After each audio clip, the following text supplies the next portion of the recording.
नमस्कार, मी शुभम मानकर आणि तुम्ही पाहता विथ मेडिकोज. तुम्हा सर्वांचे आपल्या विथ मेडिकोजच्या युट्यूब चॅनलवर पुन्हा एकदा खूप खूप स्वागत. बघा, 28/7/2026 ला महाराष्ट्र नर्सिंग काउन्सिलचं एक परिपत्रक आलं. आता हे परिपत्रक कशासाठी होतं?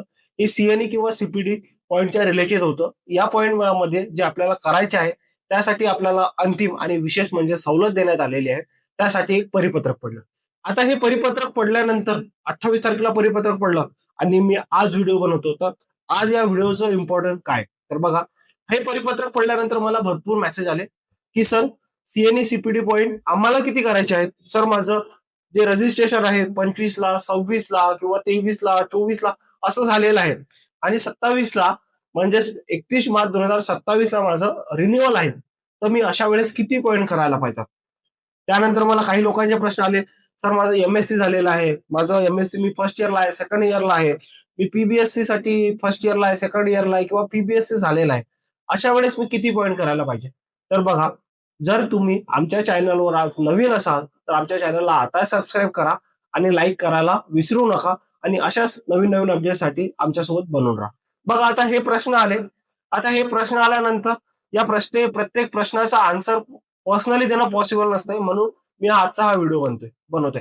तर बघा, सर्वात आधी आपण हे परिपत्रक बघू की परिपत्रक नेमकं आहे तरी काय. बघा, महाराष्ट्र परिचर्या परिषद 1971 नुसार जे पण रजिस्टर्ड नर्स आहेत यांना त्यांच्या नोंदणीचे नूतनीकरण म्हणजे रजिस्ट्रेशनचे रिन्युअल प्रत्येक 5 वर्षाला करणे बंधनकारक आहे. बघा, 2022-23 ते 2026-27 हा जो 5 वर्षाचा कालावधी आहे, या कालावधीमध्ये प्रत्येक वर्षाला 30 म्हणजे असे 5 वर्षाला 150 क्रेडिट पॉईंट, 5 वर्षाला 150 असे 150 क्रेडिट पॉईंट ज्यावेळेस तुम्ही कराल त्यावेळेस तुम्ही रजिस्ट्रेशन रिन्युअल करू शकाल, यामध्ये लिहिलेलं आहे. मग आता काही लोकांनी, काही नर्सेसनी हे काहीच केले नाहीत किंवा कमी केले, कारण या गोष्टीबद्दल ते अवेअर नव्हते.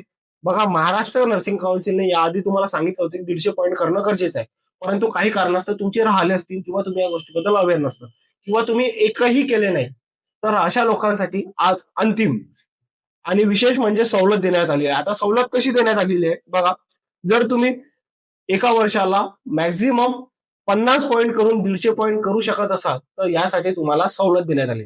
मग आता सीएनई सीपीडी, मग काही लोकांचा प्रश्न मला असा याला, सर सीएनई सीपीडी काय? तर बघा, सीएनई म्हणजे कंटिन्युअस नर्सिंग एज्युकेशन. हे तुम्हाला प्रत्येक वर्षाला ते करायचं राहते. एका सीएनईला 10 पॉईंट राहतात आणि अशा तुम्हाला जवळजवळ 15 सीएनई करायच्या राहतात 5 वर्षात. 150 सीपीडी पॉईंट किंवा सीपीडी अवर्स. प्रश्न असा पण आला होता, सर सीपीडी पॉईंट आणि अवर्स म्हणजे काय?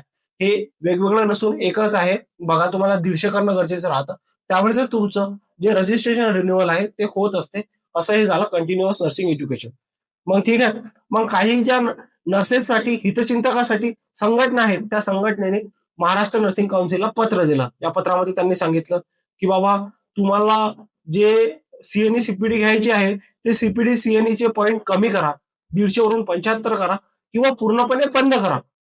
मग आता यावर परिपत्रकामध्ये त्यांनी आन्सर दिलेला महाराष्ट्र नर्सिंग काउन्सिलने की बघा, भारतीय परिचर्या परिषद नवी दिल्ली आणि महाराष्ट्र परिचर्या परिषद मुंबई यांच्या तत्वानुसार आणि नियमाच्या चौकटीमध्ये असं बसत नाही. तुम्हाला आम्ही 75 पॉईंट किंवा सीपीडी बंद करून देऊ शकत नाही.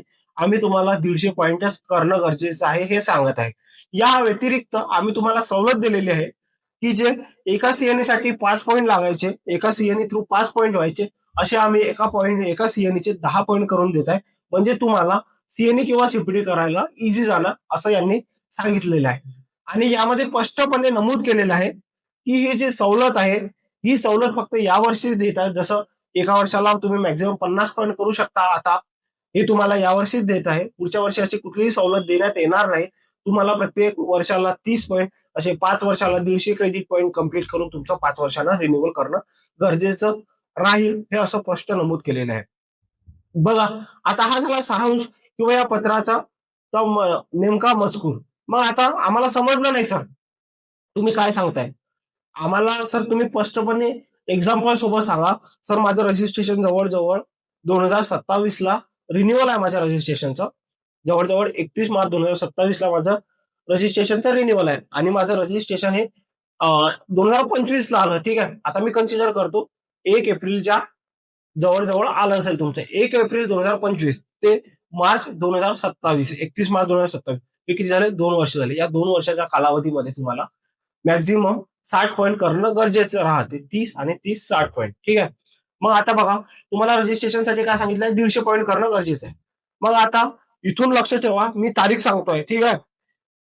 1 एप्रिल 2026 ते 31 मार्च 2027 यामध्ये तुम्ही मॅक्झिमम 50 पॉईंट करू शकता. परंतु 1 एप्रिल 2026च्या आधी तुमचे किती पॉईंट झालेले आहे हे मॅटर करते.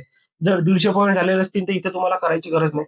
जर तुमच्या इथं 20, 30, 40, 50, 100 किंवा एकही पॉईंट नाही, अशा लोकांनी मॅक्झिमम या कालावधीमध्ये 1 एप्रिल 2026 ते 31 मार्च 2027 या एका वर्षाच्या कालावधीमध्ये मॅक्झिमम 50 पॉईंट करा आणि तुमचा जो टार्गेट आहे 150 पॉईंट करण्याचं ते अचीव्ह करा आणि तुम्ही 150 मॅक्झिमम करण्याचा प्रयत्न करा, असं महाराष्ट्र नर्सिंग काउन्सिलच्या परिपत्रकामध्ये दिलेलं आहे. मग आता प्रश्न राहते, सर मला हे समजलं, जर तुमचं जीएनएम आहे किंवा बीएससी आहे तर या गोष्टीसाठी अप्लाय होतं, परंतु मी एमएससी कंप्लीट झालेला आहे अशा व्यक्तीने आता काय करायला पाहिजे? तर बघा, तुमचा करिक्युलर इयर जर 1 एप्रिल 2022 आणि त्यापासून ते 31 मार्च 2027 पर्यंत असेल, या कालावधीत तुमचं फर्स्ट इयर सेकंड इयर असाल किंवा तुमचं कंप्लीट झालेलं असेल, अशा लोकांना सीएनई पॉईंट करणे गरजेचं नाही.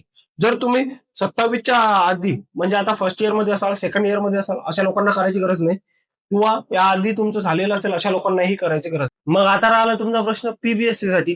मग पीबीएससीचा प्रश्न हाच होता की सर आम्ही किती पॉईंट करायला पाहिजे? तर बघा, जर तुमचं सुद्धा करिक्युलर इयर हे 22 पासून 27 पर्यंत असेल आणि तुमचं पीबीएससी मध्ये तुम्ही फर्स्ट इयर मध्ये असाल, सेकंड इयर मध्ये असाल किंवा तुमचं पीबीएससी मे बी कम्प्लीट झालं असेल, मग आता जर का 1 एप्रिल 2026च्या आधी जर का तुमचं पीबीएससी कम्प्लीट झालं असेल तर तुम्हाला सीएनई पॉईंट करणं गरजेचं आहे. तर मग किती करायचे आहेत? तर बघा, तुम्हाला इथून मॅक्झिमम 50 म्हणजे 75 प्लस 50 125 पॉईंट तुमचे होतील असे तुम्हाला कम्प्लीट करायचे आहेत आणि मॅक्झिमम 150 पर्यंत पोहोचायचं आहे असे तुम्हाला करून रिन्युअल करायचं आहे.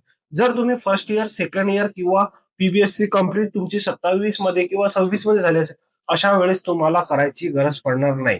आता बघा, मी तुम्हाला सांगितलं तुमचं जीएनएम झालेलं असेल, बीएससी झालेलं असेल, पीबीएससी झालेलं असेल किंवा एमएससी झालेलं असेल, अशा प्रत्येक व्यक्तींना मी सांगितलेलं आहे बाबा तुम्ही कसे पॉईंट कम्प्लीट करायला पाहिजे, तुम्ही कसे कव्हर करायला पाहिजे हे पूर्ण झालेलं आहे. आता या व्यतिरिक्त सुद्धा तुमचे काही प्रश्न असतील तर आमच्या कमेंट बॉक्समध्ये तुम्ही कमेंट करू शकता. मी याबद्दल तुम्हाला सविस्तर माहिती पुन्हा देईन, पुन्हा तुम्हाला मी या प्रश्नाचे आन्सर देण्याचा प्रयत्न करेन. जर तुम्ही आपल्या चॅनलवर नवीन असाल तर आताच आपल्या चॅनलला सबस्क्राईब करा आणि अशाच नवीन नवीन अपडेटसाठी विथ मेडिकोजला फॉलो करायला विसरू नका. धन्यवाद.